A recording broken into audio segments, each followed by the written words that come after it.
بسم اللہ الرحمن الرحیم، السلام علیکم۔ ایک عرصے کے بعد اعتزاز احسن صاحب میڈیا پر نظر آئے ہیں۔ وکلا رہنما بھی ہیں، کامیاب وکلا تحریک چلا چکے ہیں، استاد ہیں، ججز کے بھی استاد ہیں، بہت سینئر وکیل ہیں، پاکستان کے ٹاپ کے آئینی قانونی ماہر ہیں۔ انہوں نے تو جج کو ہی اڑا کر رکھ دیا ہے۔ حلف لیے بغیر جسٹس سرفراز ڈوگر اسلام آباد ہائی کورٹ کے جج بن ہی نہیں سکتے۔ یہ جناب اعتزاز احسن صاحب نے ٹیلی ویژن پر بات کی ہے، اور آپ اندازہ لگائیے کہ ان کو تو کہا جا رہا ہے جی چیف جسٹس بنائیں گے۔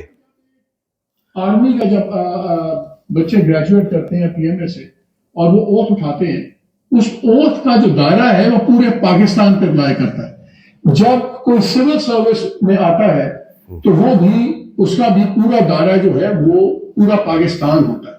لیکن جب جج اوتھ اٹھاتے ہیں، جس بھی کورٹ میں جوائن کریں، اسلام آباد، لاہور، ان کا جو تھرڈ اسکیڈول کا جو جس کا ریفر کیا گیا ہے، جو حلف نامہ ہے، اس میں وہ کورٹ مینشن ہوتی ہے کہ آپ نے سنا مالک صاحب کہہ رہے ہیں وہ کورٹ مینشن ہوتی ہے کہ میں اس کورٹ کا حلف اٹھا رہا ہوں، کہ جی اس ہائی کورٹ کا، لاہور ہائی کورٹ کا، بلوچستان ہائی کورٹ کا، پشاور ہائی کورٹ کا، سندھ ہائی کورٹ کا، فلاں ہائی کورٹ کا حلف اٹھا رہا ہوں۔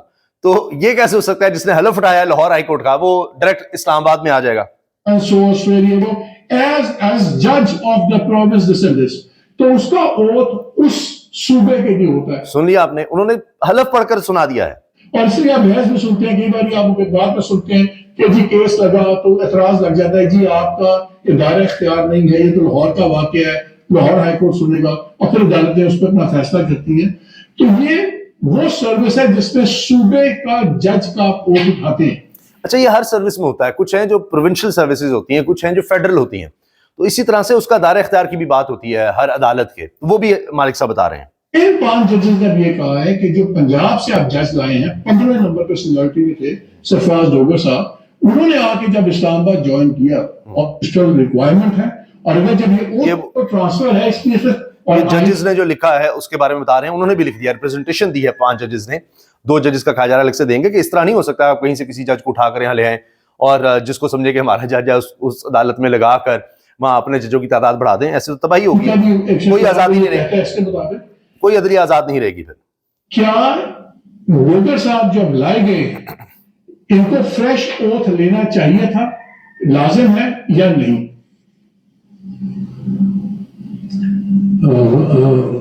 مالک ان کے لیے بالکل لازم ہے۔ وداؤٹ اوتھ لیے بغیر یہ ہائی کورٹ کے جج نہیں، اسلام آباد ہائی کورٹ کے جج نہیں بن سکتے۔ لے جی، بغیر اوتھ لیے، بغیر نیا اوتھ لیے یہ اسلام آباد ہائی کورٹ کے جج بن ہی نہیں سکتے۔ اعتزاز احسن صاحب نے بھی کہہ دیا، اب اس سے بڑی سند کیا چاہیے۔ عمران خان 1.5 سال میں جیل میں ہے، لیکن ساری سیاست ان کے گرد گھومتی ہے۔ روز یہی بات ہوتی ہے کہ عمران خان نے خط لکھ دیا، عمران خان نے مذاکرات بند کر دیے۔ اکثر نواز شریف کی گمشدگی کی بات ہو رہی ہوتی ہے، یہ نون لیگ کے لیے لمحہ فکریہ ہے۔ کاشف آسی صاحب نے اپنا تجزیہ دیا ہے، اس میں یہ آپ سے عرض کر دوں کہ اب بھی خط کی بات ہو رہی ہے، وہ میں آپ کے سامنے رکھتا ہوں، بہت دلچسپ ہے وہ بات، سنیے گا۔ عمران خان کے خط کے بارے میں تھرتھلی مچی ہوئی ہے، سپرنٹینڈنٹ جیل جو ہے اس کو بیانات دینے پڑ رہے ہیں، نون لیگ کو بیانات دینے پڑ رہے ہیں، ہر طرف ہلچل مچی ہوئی ہے۔ اور اسی خط پر حامد میر صاحب نے تبصرہ کیا ہے، عمران خان کے جنرل عاصم منیر کے نام خط پر جو رد عمل سامنے آیا ہے وہ محاذ آرائی میں اضافے کی خبر دے رہا ہے، کیونکہ خط میں آرمی چیف کے خلاف ایک چارج شیٹ چھپی ہوئی ہے بقول سودا۔ انہوں نے سودا کا شعر پھر یہاں پر لکھا اپنے کالم میں، آج انہوں نے کالم لکھا، تمہارے خط میں نیا ایک سلام کس کا تھا؟ تو تیرا خط آنے سے دل کو میرے آرام کیا ہوگا، خدا جانے کہ اس آغاز کا انجام کیا ہوگا۔ کہ اب یہ تو آغاز ہے، اب انجام کیا بنے گا، کیونکہ اسلام آباد پنڈی میں پھر کشیدگی بڑھے گی، اس خط کے بعد حالات جو ہیں وہ پھر دوسری طرف جائیں گے، کیا بنے گا۔ بوڑھی خاتون ریحانہ ڈار صاحبہ نے چیلنج کر دیا ہے یہ خواجہ آصف کو، آپ سنیے کہ کس طرح وہ الیکشن جیتی ہیں اور کیا چیلنج دے رہی ہیں۔ خواجہ آصف کو پیغام ہے کہ آپ حاجی صدر کے بیٹے ہیں، وہ اپنے لے آئیں 47 فارم۔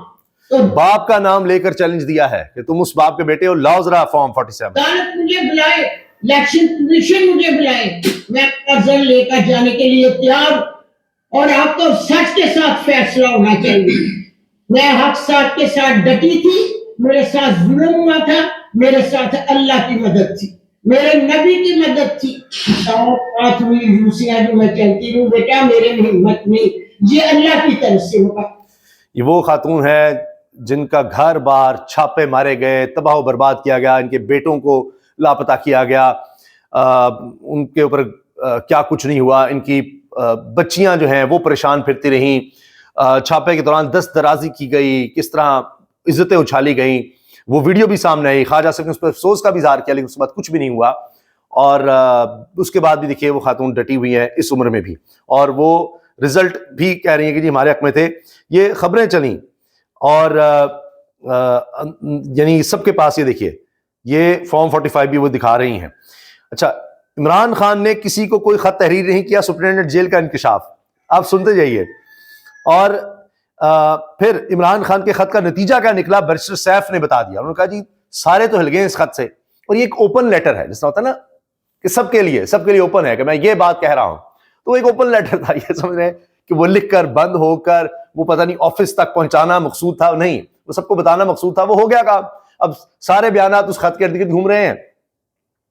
اور بیرسٹر سیف نے, ترجمان خیبر پختونخوا حکومت نے کہا ہے کہ جی آپ دیکھ لیجئے اس وقت حکومت میں کتنی بے چینی ہو چکی ہے اس خط کے بعد, ان کے مروڑ اٹھ رہے ہیں اور ان کو پریشانی ہے.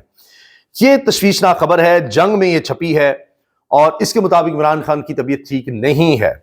عمران کو پابندی سلاسل ہوئے 1.5 سال ہو گئے, بلڈ پریشر بڑھنے لگا, 1.5 سال سے زیادہ ہو چکا ہے عمران خان کو.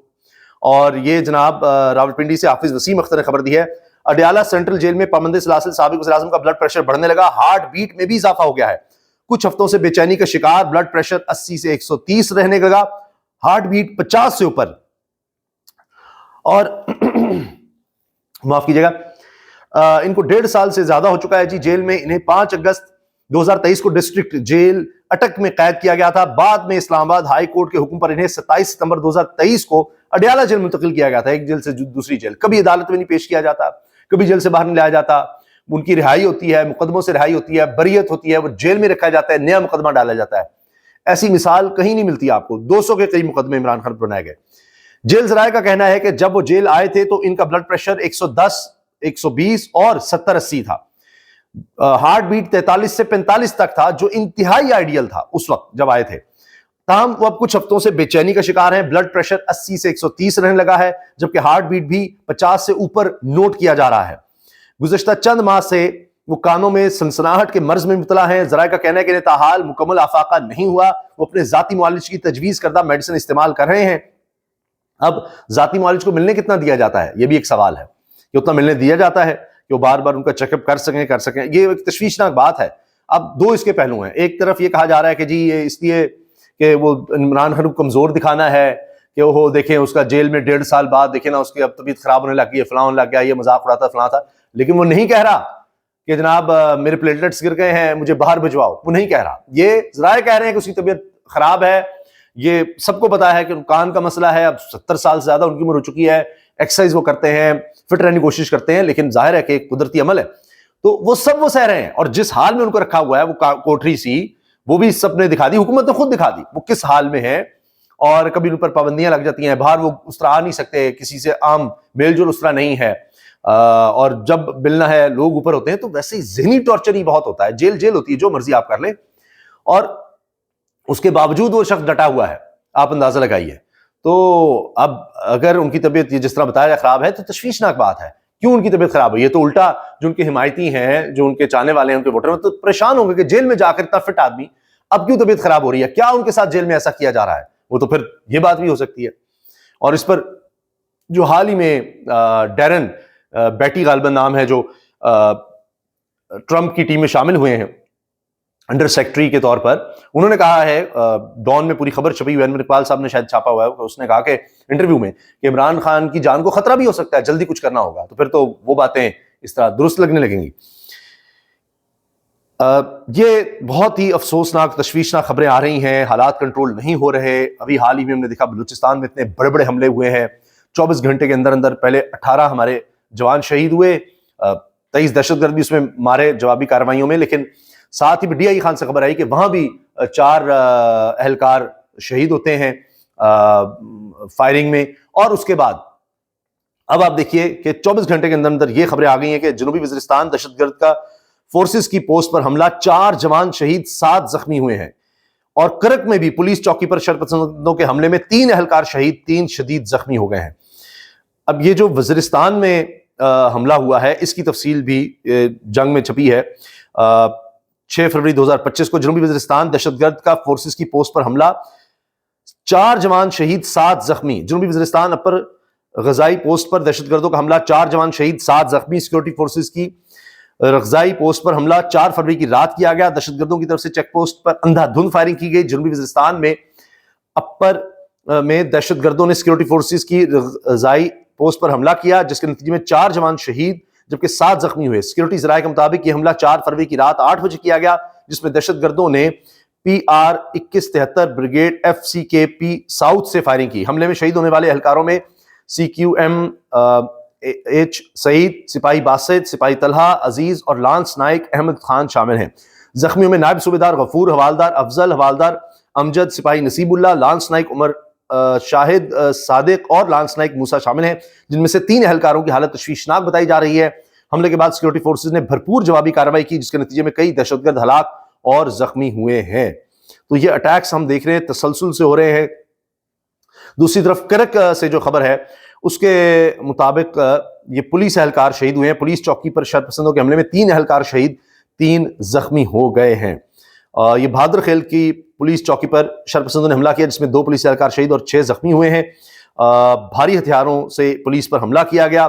4 زخمی پولیس اہلکار ڈسٹرکٹ کوارٹر اسپتال منتقل کیا گیا. ایک اور پولیس اہلکار تیمور حیات زخموں کی تاب نہ لیتے ہوئے دم توڑ گیا. 3 زخمی پولیس اہلکاروں کو پشاور ریفر کیا گیا اور تینوں کی حالت تشویشناک بتائی جا رہی ہے. اللہ تعالیٰ رحم کرے.